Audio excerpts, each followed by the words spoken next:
Studying abroad is not just about academia, jobs, and careers, but much more. Like being independent, personality development, making friends globally, learning about different cultures, traveling, and many more enriching, unforgettable experiences. Hook on to our episodes of Student Spotlight and get fruitful insights about our students who share their beautiful journeys with you. In today's episode, we have Atulya from Jaipur with us, who's currently studying his Masters in International Relations from London School of Economics. After completing his 10th and 12th from CBSE, he chose to study his undergraduate degree from Poland, and then he got into LSE. Interesting, isn't it? Let's hear about his journey from him. My name is Atulya and I am studying Masters in International Relations from LSE, and I did my 12th from Jaipur from Maharaja Savai Man Singh Vidyalaya, and after that, I was not sure what to do after 12th because I am from commerce background, but then I was quite interested in international relations and knowing how the world works. So I applied in Poland, not sure whether I will get into it or not. So I applied in Poland, and after that I got selected. The journey was quite amazing. I went there, though COVID was there, so half of the time I was in India, but it was quite interesting virtually attending the classes, and I learned a lot because it's a completely different experience.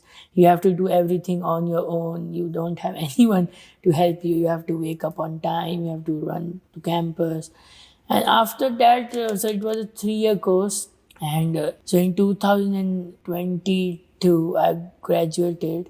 And after that, I thought, okay, what to do next? So I asked people, they said you can do masters, and then I checked the rankings of the university. I will be very frank, I checked the ranking, and then I saw that okay, LSE is number 4, Sciences is number 3, and I thought okay, let's apply, let's try my luck, and I applied, and in January I got selected. In January 2023 I got selected, and then I'm just here. I got selected into Sciences Po, also Paris, but then, to be frank, Paris needs French and a lot of other things. And LSE is England, you have a lot of Indians, so I thought that okay, nice. I will just go. Of course, it's renowned. It is, right? Yeah. Especially for international relations, is one of the best. So that's why. Tell me about this university in Poland. What's it called, and how did you get in? How much score did you need? Yeah, so the university is called, the university's name is University of Wroclaw. It's near the German border. Okay. Yeah, and it's a very nice city. I highly recommend people to visit. Okay. And when it comes to the scores, I think 80% or above you require, and you can apply. And they have very, so they are not very strict when it comes to admission. So I didn't give IELTS exam. I didn't give any English proficiency exam. So I just asked my school to write on the letter that I am from an English medium school, and that's it. Okay. And how was the fees like, if you So remember? the fees is not that expensive compared to London. It's usually I think £5,000 or something. Okay, nice. Yeah, That's so per year, so it is a 3-year Yeah, course. it's per year, and then you add the accommodation cost. It Right. will be £10,000. Still or something. much better than what Yeah, one would it's spend. good for me. How was the teaching and compared to what you get here in LSE? I think we can't compare LSE and that university, but for a starting point, I think it's a good start. Right. Because you just learn the basics and all. But now when I see the bachelor students in LSE, they are so stressed and they are doing so much of work. They have so many assignments. And of course, the studies here are far better. The professors here are far better. But I think for a starting point, it was a good experience. I got to know a lot of students from other communities, and it is a good experience. But yeah, I will say that the professors here they are very busy. But there you could just email the professor, they will go out for coffee and maybe for lunch. But here it's so difficult to even meet the professor. Yeah. I get it. So how was the transition from, I think you mentioned you studied CBSE in India. Yeah. And then you went to a Polish university where I'm assuming the study and teaching methods would be quite different. Yeah. And then you've come to LSE, which again, academia wise, especially for masters, it's a very short course, Yeah. although 1 year, but shorter than that, right? So, do you see a transition? Was it difficult to adapt from a CBSE background to, the Polish university you went to? I think, to be frank, if you study in India, if you do your schooling from India, you get an upper edge. Because in India, you have to learn everything, and the teaching in India, it makes you thorough. And when I went to Poland, the exams, I was amazed that there are no exams. You have to write an essay, or you just have to make a presentation. So if you're making a presentation, it's like you can't go wrong with presentation. You will just pass, or you will get more than 90%. Okay. And when you write an essay, they are not expecting a lot from you. So you could search on the net and you could just do it. But yeah, of course, you have to write and quote from where you are taking it.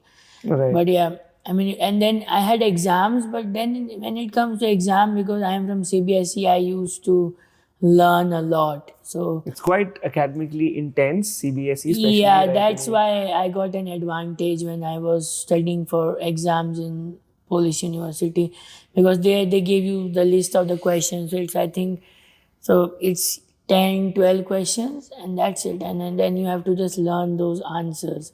So I mean, you can easily learn. If you just learn 50%, you are done. So Right.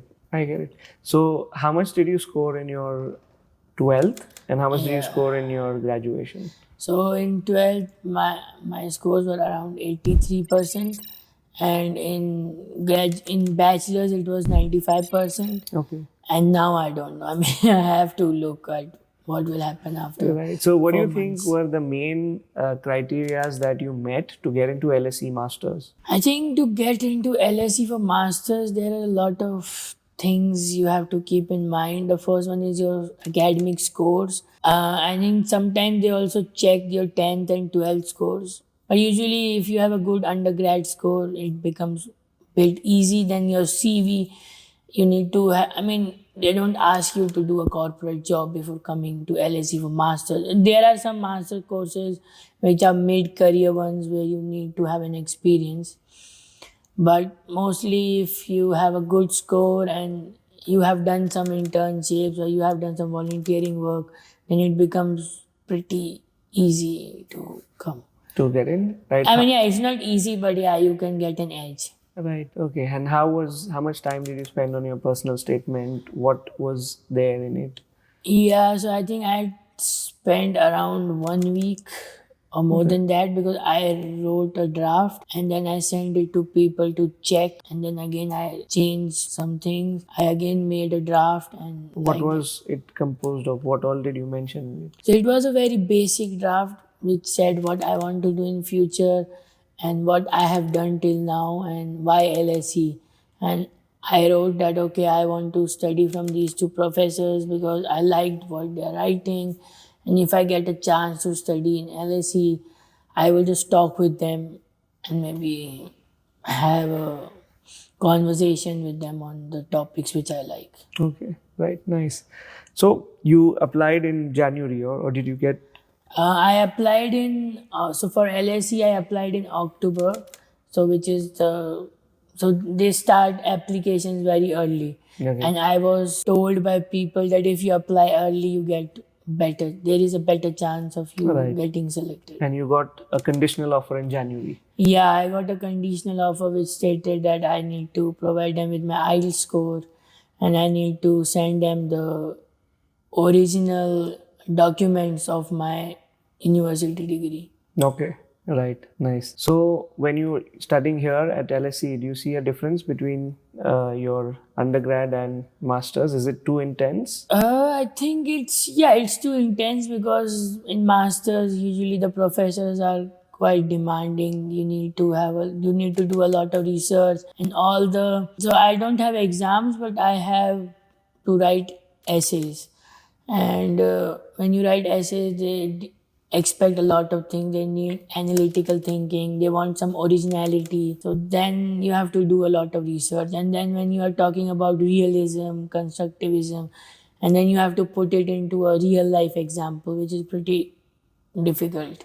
Okay. So you have to. I mean, yeah, when you compare the studies, it's not. I will not say super difficult, but it's a bit difficult. They It's keep you demanding, on right? toes. Yeah, Right. they keep you Is on it toes. mainly assignments and coursework? So you have presentations. It's like I only have essays. Mostly the courses I have taken, and the courses in higher department, they usually have essays. Okay. Yeah, so it's 100% grade is essay. Okay. So in your course IR, what are the main modules that? The good thing in LAC is that you have a lot of modules. When it comes to the compulsory ones, you get a choice from 4. You need to choose 2. So I took one, this global application and core theories and debates, and then you can choose courses you want. So I can choose maybe I can study about American grand strategy. I can study about China. I can study about genocide, human rights. So they have a lot of courses, and it's like you can even study about Middle East, Africa, Asia. They have some course about Southeast Asia, which comprises India and Pakistan and all. So Okay. they have a lot of courses. Right. So you get a lot of options. You can pick and choose. What you Yeah, you can pick and choose. So how's the course? How's the classroom size like? How many students do you usually have? So we have lectures and then we have seminars. So lectures are usually 7,500 people, and then the seminar is 15 people. So it's like you have a lot of groups.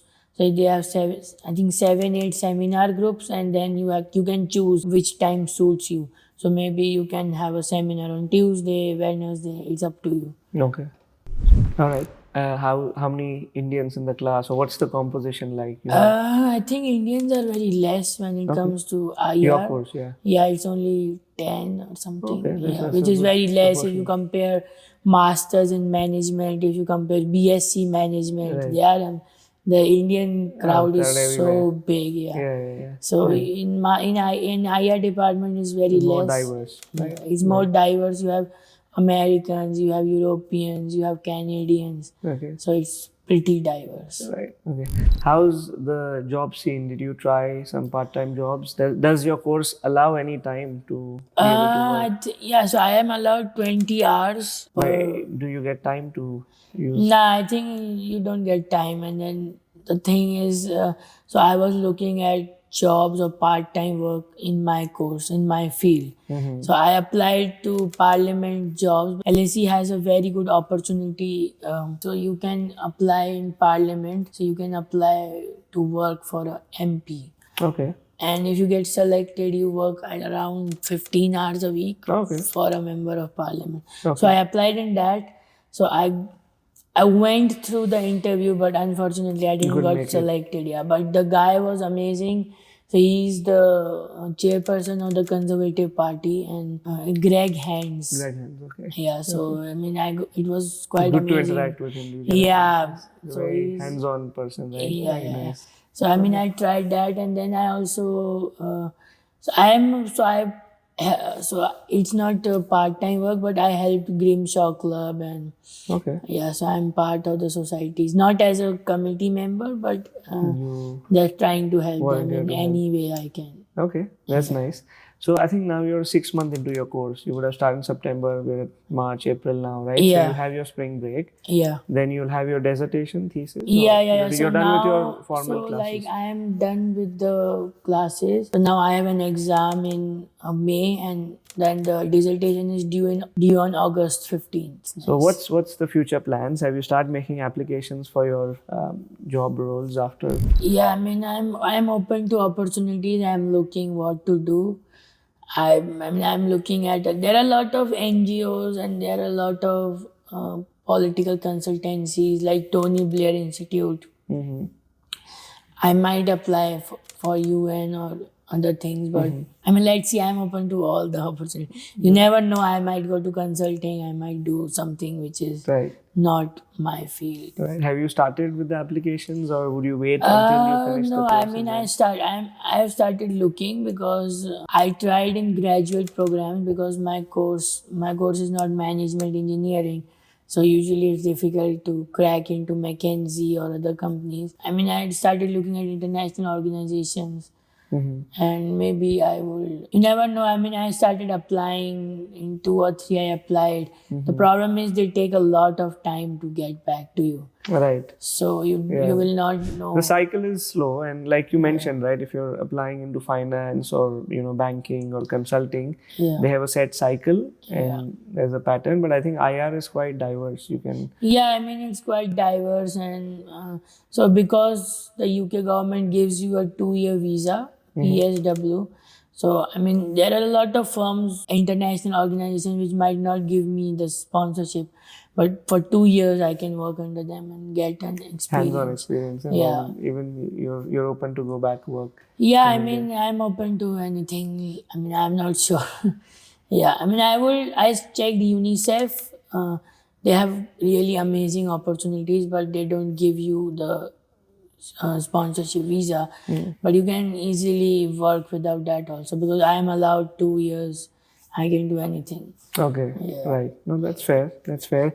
Any advices you would want to give to our students who are applying for, especially for LSE, right? Masters, right? And Yeah, you've had I a think- very different journey to a normal. I other think student. everyone should focus on their marks. If you are applying for undergrad, focus on your 12th marks. Maybe do some volunteering in school. Maybe take part in annual functions, sports day. And if you're applying for postgrads, if you have got internships, experience, it's amazing. If you have good scores, like undergrad score, and then they ask for GMAT, GRE, and if you have good GRE scores, I mean, you can crack.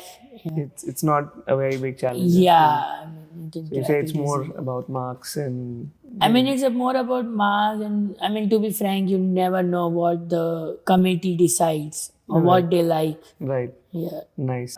If you were to define your journey in one word or a sentence so far, what would you say? I would say fantabulous. Okay.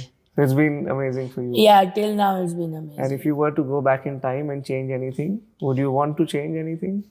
Say, if you were to go 3-5 years back. I mean, I should not say this, but I think I'm jealous with the undergrads, but they have so many things they can do. Yeah. They are there for 3 years. Yeah. They can take part in events. They can maybe become president in societies, do a lot of events. Correct. Now, for me, it's like 1 year. I mean, The time flies. yeah, the time flies. The time you get to know people, the time is over. So if you were to go back in time, you would want to I will do an try. undergrad in Yeah, UK. I will try to do that. But now, I mean, you can't do that. You so, can't, yeah. right? But you would have loved to do undergrad in the UK. Yeah, I as would opposed- have loved to. I mean, I like the vibes a lot. Yeah. The experience and everything is amazing. So. Yeah. No, thank you for that. Right? It was nice talking to you. Thank you, guys. Thanks for joining us for this episode of TSS. If you enjoyed what you heard, be sure of sharing it with other students and leave us a comment. Your feedback helps us continue to provide valuable content to students everywhere. Until next time, stay curious and keep exploring the world around you. Thank you.